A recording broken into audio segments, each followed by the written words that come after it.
his body, hunched, and sank. But Hector, seeing his own brother, Polydorus, clenching his entrails, sinking limp to the ground, the mist came swirling down his eyes as well. He could bear no more. Wheeling off at a distance, shaking his whetted spear, he charged Achilles now, coming fierce as fire, but Achilles marked him quickly, and springing forth to take him, triumphed to himself. So here we got another one of these soliloquies. Achilles speaking to himself.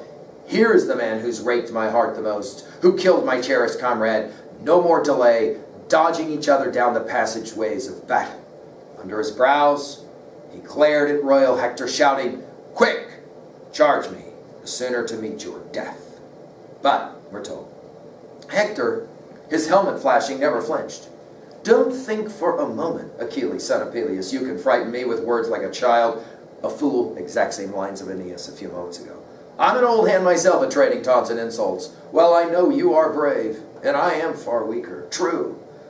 But all lies in the lap of the great gods. Weaker I am, but I still might take your life with one hurl of a spear. My weapon can cut too, long before now its point has found its mark." Grim reminder, the poet says. He brandished the shaft and hurled with all his might. But we're told Athena blew it back from Achilles, bent on glory, a quick light breath, and the shaft flew back again to tall Prince Hector and fell before his feet. So, I mean, this is one of those miraculous moments when Hector throws the spear and it literally comes back and lays at his feet, which ought to be enough of an indicator that something is up, right? Achilles blazed, charging, raging to cut him down, loosing savage cries. But Apollo whisked Hector away. Easy work for a god, and wrapped him round and missed.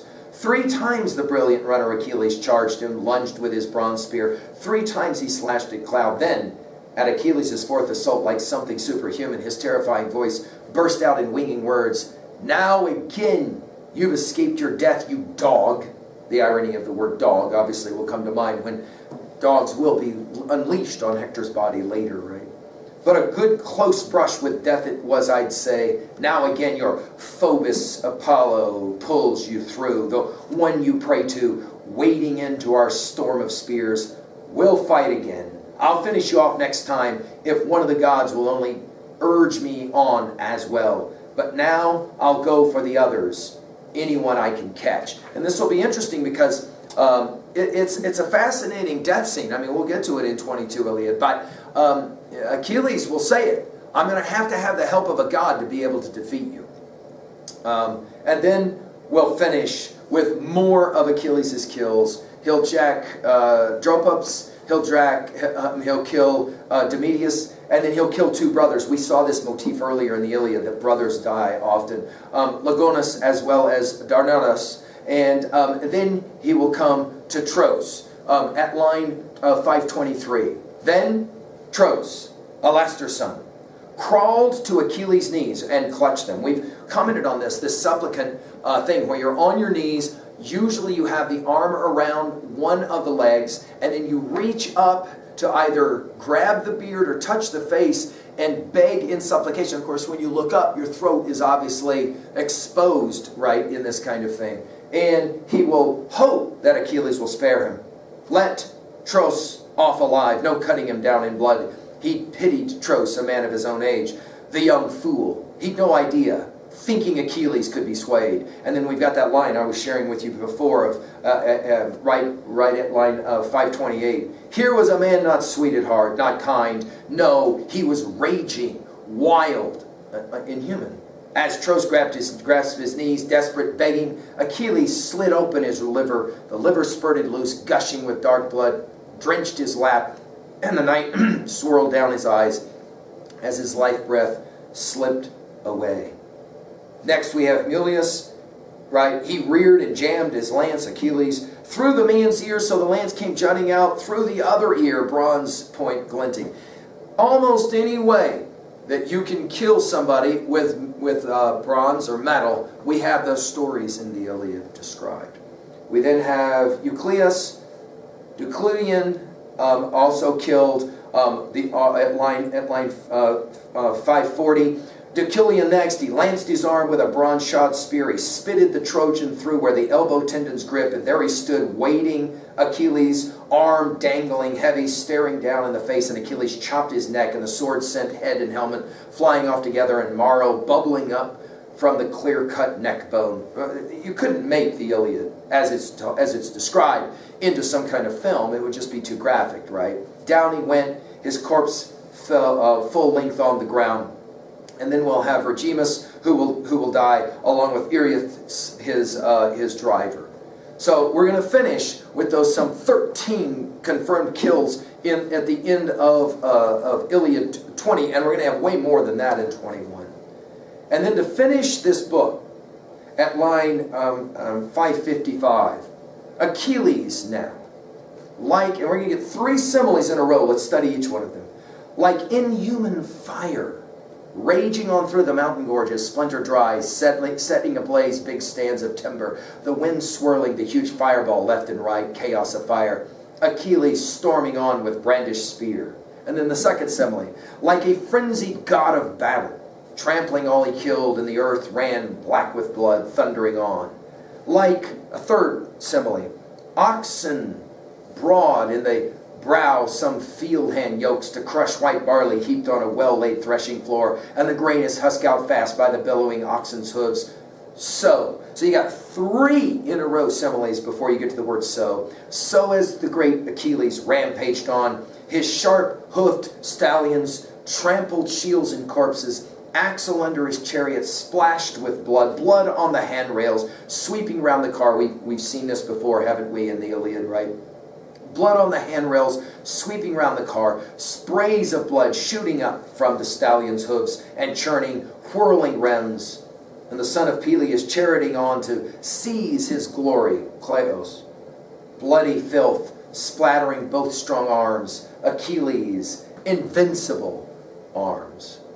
The word invincible is of course here significant because in book 21 when we meet it, nothing can stop Achilles. He is unstoppable, right?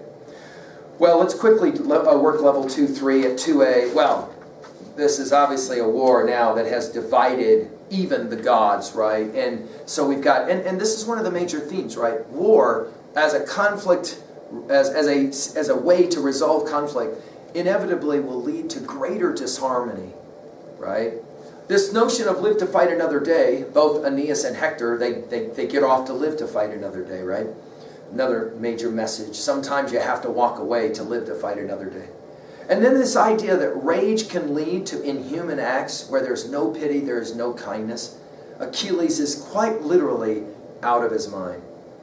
At level 2B, well, there's a lot of symbolism obviously in play here, but I'm just going to work with Aeneas himself. He is the symbol of restoration in some ways. We think about that phoenix bird, right? That bird that can kind of lay in its own ashes and then be resurrected again. The Romans will see in Aeneas the great symbol of all symbols for themselves, and of course Virgil will play that game in the Aeneid. We want to remember that as we get ready to study the Aeneid here in a bit. The irony of this scene, well, think about it. Hector will stand back and watch his own brother killed. Of course, it won't matter, right? Because ultimately, Hector cannot avoid the fact he's going to have to go face to face with Achilles. What is really going on? The same thing that goes on in movies, where we're kind of heightening the expectation, right? At 3, I've already mentioned Virgil's Aeneid, but I want to ask you, what is the text? I mean, I've had students that say, of all the books that I've read in the Iliad, this one probably the most reminds me of the video games that I play. I only say that, well, you haven't read book 21 yet. Book 21 will even more remind you of the really bloody video games that we play. By the way, for people who say, video games are so violent and they ruin our culture, hello, we're reading the Iliad, which, if you listen to scholars, this is the text from which so much of Western culture is built, is predicated, which I think is why it's so important that we pick up a text like All Quiet on the Western Front, and we hear again, and we're reminded again of how young boys who are raised on the Iliad will march into battle thinking that it's going to be glorious. We, of course, think about Red Badge of Courage and the American tradition as well for the Civil War. What is for you, though, your favorite text about the idea of live to fight another day? The two would-bes who are going to fight at the end of the text they come together, but then they kind of swerve and miss each other so that we can come back later, setting up the final fight scene. What for you is your favorite scene where that happens? And then finally at 3B, what was the time that you fought a stronger opponent and lost? That you fought a stronger opponent and won? Okay? It doesn't, as Hector says, it's not always the strongest who wins. And then we turn around in the Iliad, the irony is dark, and of course it is the strongest who wins, at least for a while anyway, right? What was the time you lived to fight another day? You could have fought, you decided, you know what, I'm gonna do this a different time, right? Either literally fight or metaphorically fight.